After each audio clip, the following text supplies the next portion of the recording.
And also, never sign a blank document or a document that contains blanks. And number 10, don't pay too much. Get the information about the prices of other homes in your neighborhood. Don't be fooled into paying too much. All right, here's some anti-predatory mortgage lending do's and don'ts. If you find yourself where you've fallen behind on mortgage payments, respond to anything that you get from the bank. Don't ignore it. A court proceeding will go on without you, whereas if you respond, your home may be saved and you might not have to worry about having money up front. So if you get information from the bank, call the bank. You get information from an attorney, respond to it. Do consult with a legal professional or housing counselor before purchasing or refinancing your home. You all have already done that. Do take the time to investigate the terms of the loan. Consult a housing counselor or someone you trust before signing your name to the document. A good counselor can explore available loan products with you. And I would say don't even go to the person you trust, because that person may not have gotten a good deal on the loan that they have. Go to a professional that really has no vested interest in what you're about to do. Do request that the amortization schedule when offered an exotic or unusual loan. Fully understand the terms of the loan before you sign the documents. The initial payments may be low, but could double or triple in time.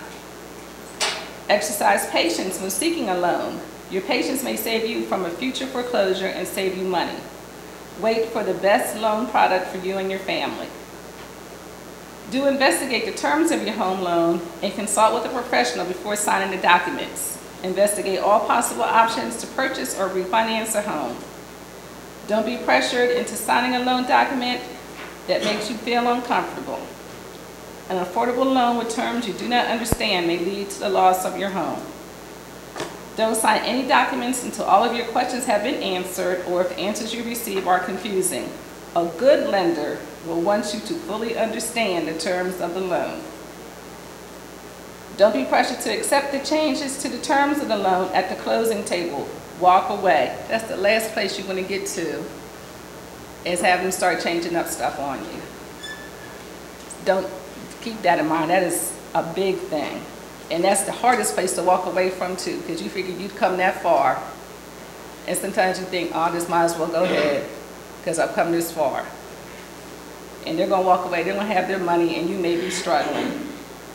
Don't borrow more money than you need or more money than you can afford to pay back. Your home loan is based on your current income and not on a future event. So don't let a lender tell you that because you're going to get a raise in 6 months, that they can give you a loan based on that raise. Because what could happen? You don't get it. Exactly. All right. We're going to flip. That's the schedule that shows you how your loan is paid according to the principal and interest. So you make, if your loan is for 30 years, that's usually a 360-month mortgage. It'll show you 360 times what's going to principal, what's going to interest. That's a good question. Real good question. Any other questions about anything we've talked about so far? Yes. As far as credit goes, is it primarily credit card that they look at? It's, well, let me tell you what they don't look at. That's a little easier. Student loans, car payments if you currently are you still have the car and still driving it, utilities, child support, back taxes, those things they don't look at. But credit cards, unsecured loans, old medical bills, old utility bills, those are things they will look at. Did you have a question? Okay. Anyone else? Yes. I'm sorry. That's okay. Where it says church instance, and it classifies, I see ads where it says $500 needed down, and it say like $400, $, for a mortgage. That's all it says. Is that like a scam or something? I often wonder how they do that kind of thing. Like I'm leery.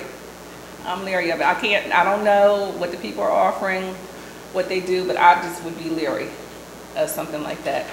You know, those kind of things get people to dial that number that's on there.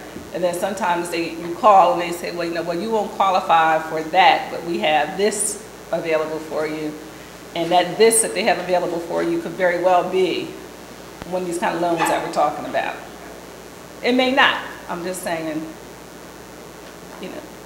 especially if it's someplace that you never heard of. You don't see regular lenders like Mellon or Commerce or anybody like that running ads like that. So today's your best to get the realtor to check it out. I don't even say get your realtor to check it out. I would say get your CCIP counselor to check it out. That's what, because sometimes realtors don't even always have your best interest at heart, because that real estate agent is trying to sell you a house so that they can make their commission.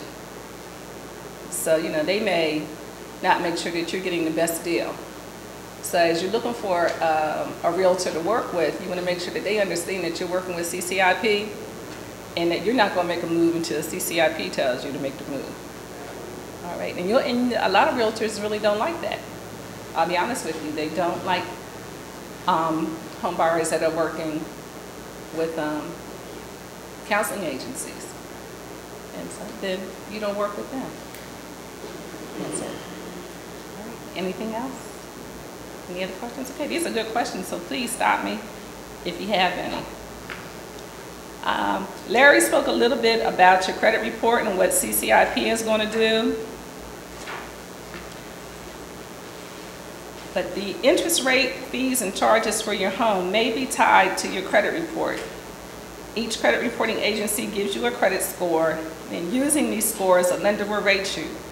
Generally, the higher your score, the better your rating, and the more likely you are to get lower interest rate, fees, and charges. Order your credit report from the 3 credit reporting agencies. The reports may cost you some money, and you may be able to get a credit report for free if you're working with a counseling agency. And I think right now in Pennsylvania, and it may even be nationwide by now, you're entitled to 1 free credit report a year. That does not give you your credit score though. It just gives you your credit report. I think if you want to get your score, you have to pay maybe another $8, $10 for that credit report. What the credit report will include is credit information. If you get the 3-in-1 credit report, it will include credit information and the credit scores from all 3 credit reporting agencies. Make sure you get a credit report that lists your credit score, and make sure you get your credit report every year.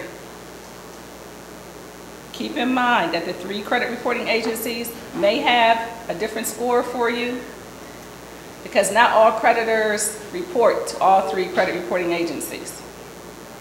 So 2 of them may have all the same creditors, and another 2 may have all the same creditors. That all depends. So don't be alarmed by that.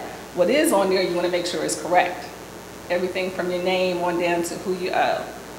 The names, telephone numbers, and website addresses are right here in the book. And there's some information on sample scoring. Where do you rate? Generally, the scores within the following ranges gives you the following ratings. Keep in mind that these are just approximations and that lenders use different criteria for rating consumers, and that your rating may depend on a number of other factors.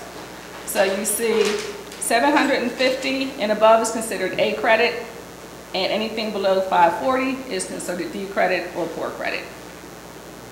Now, I've seen very few 750 credit scores. Thank you. And I've seen very few fall between 540. So mostly everybody falls in probably between the 540 and maybe the 680.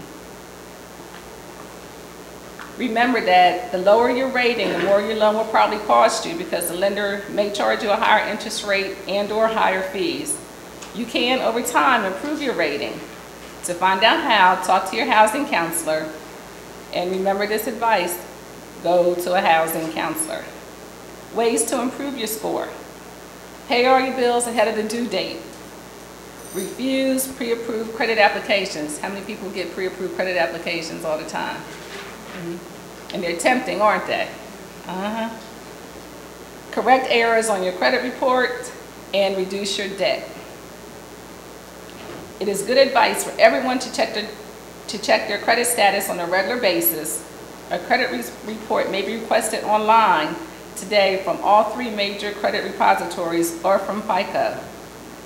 Unfortunately, any errors found will need to be corrected with all 3 credit agencies. The request may be made in writing, including a request for verification of the correction. A request for cancellation of a credit card should also be made in writing with a request for written verification of the cancellation. Remember this, simply discontinuing use of the card does not automatically cancel it. How many people thought of that? That's good. You got to actually contact the creditor and say you want to close the account. And there's a book that says you want to do it in writing. All right. How much is your home worth on the next page?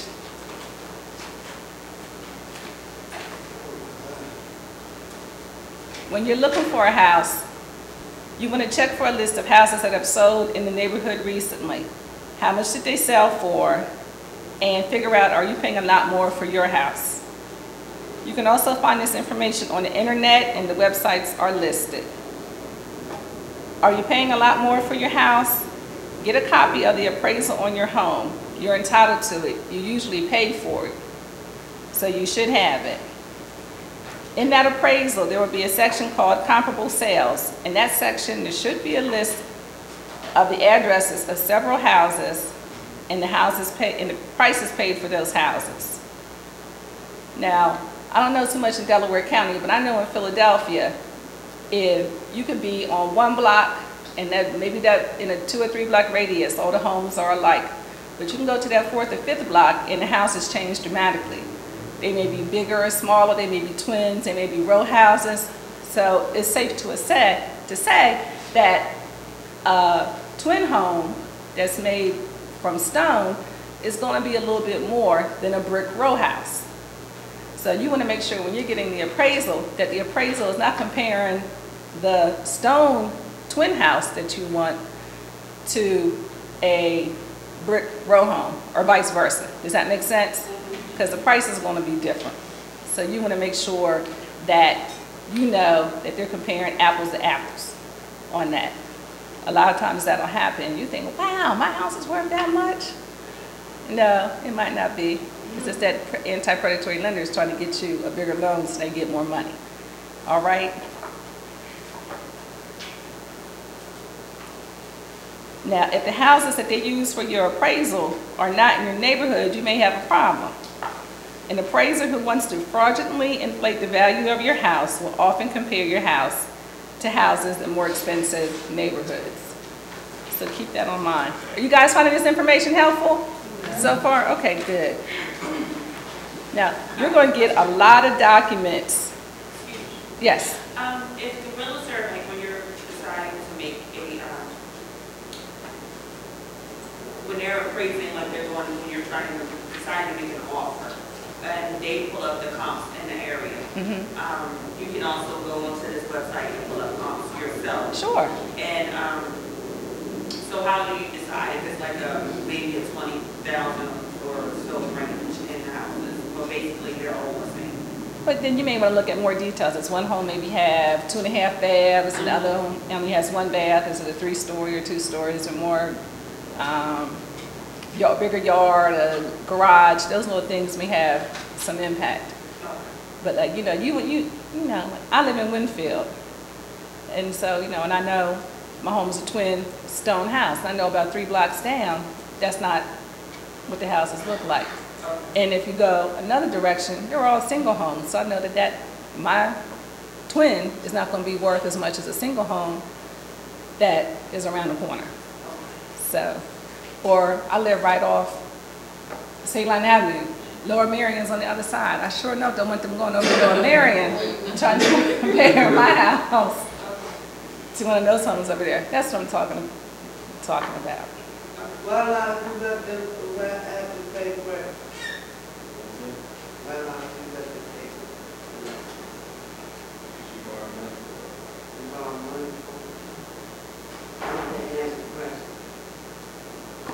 Larry answered the question? Okay. Now, you're going to get a lot of documents as you go through the process. You want to make sure you keep all of them and put them in a safe place, because you may need to refer to them later. As a matter of fact, when you get ready to file your taxes, you need to refer to those documents. Make sure the copies you have are the copies that you signed. Sometimes the companies will only give you the unsigned versions, but you want to demand that you get the documents that you signed. Don't leave settlement without your signed copies. If you don't understand your documents, get legal advice. Here's a list of the documents you'll need to complete this workbook. There are samples in the book. It's your good faith estimate of cost. It says when you're supposed to get it. Truth in lending disclosure tells you when you're supposed to get it. Those are things you get before closing. Now at closing, you'll get these lists of items here. The HUD-1 or HUD-1A, the loan note, the mortgage, and the notice to right to cancel. We're not going to look at those documents right now because you're going to go through all of that with CCIP, but you'll have the sample documents in here to review at your leisure. And throughout this workbook, you'll be asked to review those documents. You will likely get other documents too. Although you don't need them for the workbook, they're still important, so you want to make sure you keep them.